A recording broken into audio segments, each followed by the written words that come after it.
علاج کے لیے کیا آپ وہاں جاتے ہو؟ وہ بندہ جائے جو خود نہ پڑھ سکے، یا جس کے اوپر جادو اور وہ نہ اعمال والا ہو، نہ نماز والا ہو، نہ معاملات والا ہو، وہ لوگوں کے پاس جا کے پھرتا ہے۔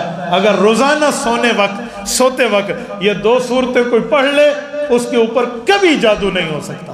دن چڑھے اور دن اترے، صبح دن چڑھ رہا ہے، شام کو دن اتر رہا ہے، یہ 2 صورتیں آپ پڑھ لیں، کسی قسم کا کوئی جادو نہیں ہوتا۔ ہم جادو سے متاثر تب ہوتے ہیں جب کلام اللہ سے ہٹتے ہیں، جادو سے متاثر تب ہوتے ہیں جب ہم شریعت سے ہٹتے ہیں، جادوگروں کے سامنے جا کر تب جھکتے ہیں جب اللہ کے سامنے جھکنا ہم میں کمی آ جاتی ہے۔ میرے دوستو، یہ جو حدیث پاک ہے آپ نے سنا ہوگا، اللہ کے رسول نے کیا فرمایا کہ فرض مسجد میں اور سنتیں کہاں پڑھو؟ گھروں میں۔ حدیث ہے نا کہ گھروں کو قبرستان نہ بناؤ، یہاں پر سنتیں پڑھو۔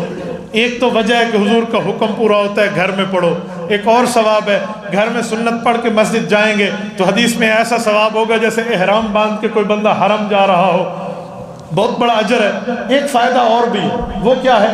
جنات سے حفاظت ہے، جنات سے حفاظت ہے گھر میں سنت پڑھنے پر۔ آپ کہیں گے کیسے؟ میں جملہ سمجھاتا ہوں۔ محلے کا کوئی نیک بندہ ہو، بزرگ ہو، وہ گزرے نا تو شریر بچے بھی ٹھہرے ہو نا، جو شریر اور شرارتی ہوں وہ بھی تھوڑے سائڈ پہ ہو جاتے ہیں، بزرگ جا رہے ہیں تھوڑا سا، شریروں کو بھی احترام جاتا ہے۔ تو جو شریر جنات ہوتے ہیں نا اور جو گھروں میں بستے ہیں، کیونکہ جنات ہم سے 9 گنا زیادہ ہے، جہاں 1 بندہ وہاں 9 جن، جہاں 2 بندے وہاں 18 جن، جہاں 3 بندے وہاں 27 جن، ہم سے 9 گنا زیادہ ہے، 9 گنا، جہاں 9 بندے وہاں 900 جن بیٹھے ہیں۔ تو یہ عالم جو ہو نا، تو اس وقت شریر بھی ان میں ہوتے ہیں۔ شریف تو اثر نہیں کرتا، شریر اثر کرتا ہے۔ جب بندہ گھر میں سنت پڑھتا ہے، نوافل پڑھتا ہے، اشراق پڑھتا ہے، اوابین پڑھتا ہے، چاشت اور تہجد کی نوافل پڑھتا ہے، تو شریر جنات پر روب چھا جاتا ہے۔ وہ کہتے ہو یہ تو اللہ والا ہے، یہ تو سجدہ کر رہا ہے، یہ تو اللہ سے مانگ رہا ہے، وہ اس کا تو مصلی ہے، وہ اس کا تو یہاں گھر میں وضو کی ترتیب۔ وہ ڈر جاتے ہیں، وہ کبھی قریب نہیں آتے۔ جب ہم گھروں کو قبرستان بنا کے بیٹھ جائیں، نہ ادھر تلاوت کریں، نہ ادھر نماز پڑھیں، نہ ادھر کوئی اور دینی کام، تو جینتے سے کچی تے چڑھنے والا اللہ باویں، تو کبھی جن نہیں آتا۔ اپنے آپ کو پاکیزہ رکھو، اپنے آپ کو مضبوط رکھو، دین پر قائم رکھو، آپ کے قریب جن نہیں آئے گا، کبھی نہیں آئے گا جن۔ ہاں کسی چھوٹے موٹے نے چھیڑا بھی تو آپ یہ پڑھتے رہیں، وہ چھیڑنے والے ان کو ان کے بڑے سمجھائیں گے، جنات کے چھوٹوں کو جنات کے بڑے سمجھائیں گے، وہ اس کے قریب نہ جانا، یہ تیرے چنگل اور دام تصویر میں آنے والا نہیں ہے۔ میں اپنے مشاہدے، اپنے تجربے کی بات کرتا ہوں۔ میرا ادارۃ النعمان یہ 2013 میں بنا، نئی عمارت جو بنی ہے، اس کی تعمیر ہوئی اور ہماری نئی عمارت بن گئی۔ جب ہم نے وہاں پڑھنا شروع کیا نا، پہلی رات کی بات ہے، میرے ساتھ 1-2 شاگرد بیٹھے ہوئے ہیں اور میں شاید کوئی تفسیر کی کتاب تھی وہ میں پڑھ رہا ہوں، رات کے 12-11 بج رہے تھے، 11 کے بعد کا ٹائم ہی ہوگا، اندھیری رات تھی۔ تو ایک لڑکا نیچے بیٹھ کے مطالعہ کر رہے اور ابھی ہم نیا سلسلہ شروع کر رہے تھے، تو دیوار سے ایسے آواز آئی ہے نا جیسے گڑ گڑ گڑ ایسے آواز آتی ہے۔ تو میں نے پڑھتے ہوئے اتنی زور سے آواز آئی کہ مجھے ڈسٹرب ہوا اور میں نے یوں دیکھا، ایک بار دیکھا تو میرے جو شاگرد نیچے بیٹھے تھے وہ تھوڑا کمزور دل کے تھے، تو اس نے اب آدھی رات کو آواز ہو اور اس نے مجھے دیکھا، میں نے اسے دیکھا، تو باتوں میں منہ سے ہم نے کچھ نہیں کہا، آنکھوں میں بات ختم ہو گئی، آواز جو ختم ہو گئی ہم نے کہا چل جانے دے، میں بھی پڑھنے لگ گیا اور وہ بھی۔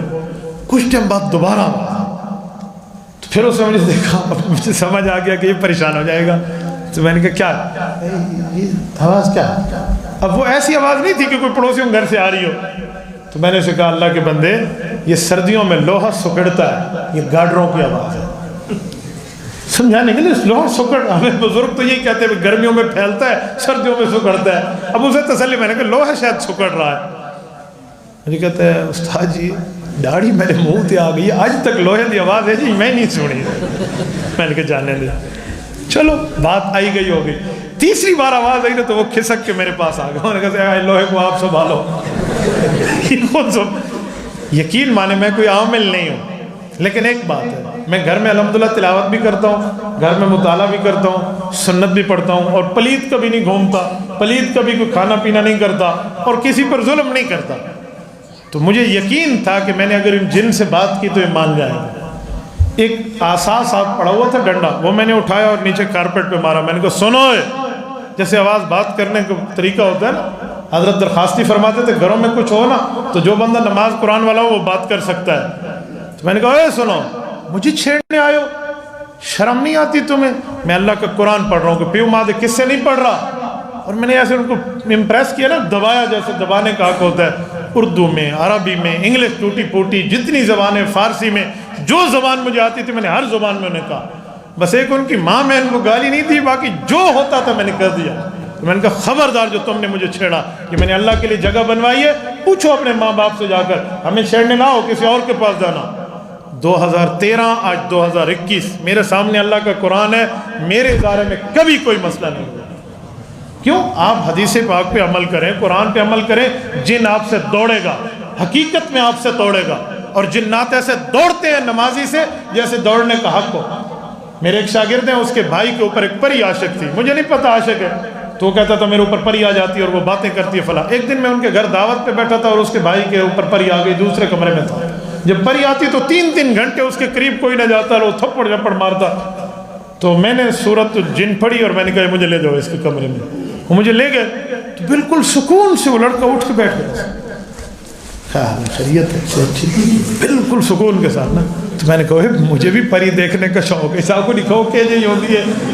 کہتے ہیں آپ کیا کہہ رہے ہیں؟ میں نے کہا پری وری کہاں ہے جو تیرے اوپر آتی ہے؟ میں پری دیکھنے آیا ہوں، دکھا میں. انہوں نے کہا جی کوئی پری کچھ بھی نہیں ہے. جب میں وہاں سے آیا اگلے دن ان کے بھائیوں نے مجھے بتایا کہ مفتی صاحب اس کے اوپر پری آئی تھی، لیکن بعد میں آ کے اس نے کہا ہے کوئی تیرے اس سے تعلقات ہیں، پتہ نہیں وہ ہمیں کیسے جانتی ہے. نہیں بس ٹھیک ہے کوئی نہیں مسئلہ، میں توبہ کر رہی ہوں اور توبہ میں جنات کی جماعت میں جا کر سے روزہ لگاؤں گی، میری جان چھڑا دے. پتہ نہیں کیا مسئلہ.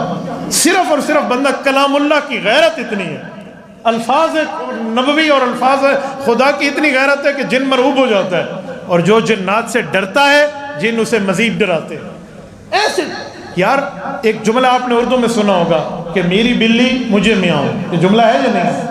کیا مطلب؟ میری بلی مجھے میاؤں کا کیا؟ بلی تو میاؤں کرتی ہے، تو میری بلی مجھے میاؤں کیوں کہتے ہیں؟ اس کی وجہ کہ بلی کو روٹی میں ڈالتا ہوں، وہ میرے ٹکڑوں پہ پل کے مجھے میاؤں کرے گی، یعنی مجھے چھیڑے گی، یہ مراد ہے. تو جنات ہمارے ٹکڑوں پہ پلتے ہیں. اللہ کے رسول نے فرمایا اللہ یمر بعظم ولا بروث الا وجدوا علیہ طعاما. مسلمان اور انسان جب گوشت کھا کر ہڈی کو پھینک دیتا ہے، اللہ اس ہڈی پر گوشت لگا کر جنات کو رزق دیتے ہیں. یہ حضور علیہ السلام کی طرف سے دیا ہوا انہیں کھانا ہے. تو ہمارے ٹکڑوں پہ پلنے والا جن ہمیں آنکھیں دکھائے گا یہ نہیں ہو سکتا. شرط یہ ہے کہ میں اللہ کے ساتھ ٹھیک ہوں، میں اپنی شریعت کے ساتھ ٹھیک ہوں. جب میں شریعت اور دین کے ساتھ کچھ اوپر نیچے کروں گا تو جین میری گچی پکڑنی ہے. تو اس سے بہتر ہے کہ ہم اپنے آپ کو ٹھیک کر لیں. یہی معاملات ہم پڑھیں، ہم سمجھیں، تو کبھی کسی عامل کی منت نہیں کرنی پڑے گی، کبھی کسی کو 2 نمبری نہیں کرانی پڑے گی.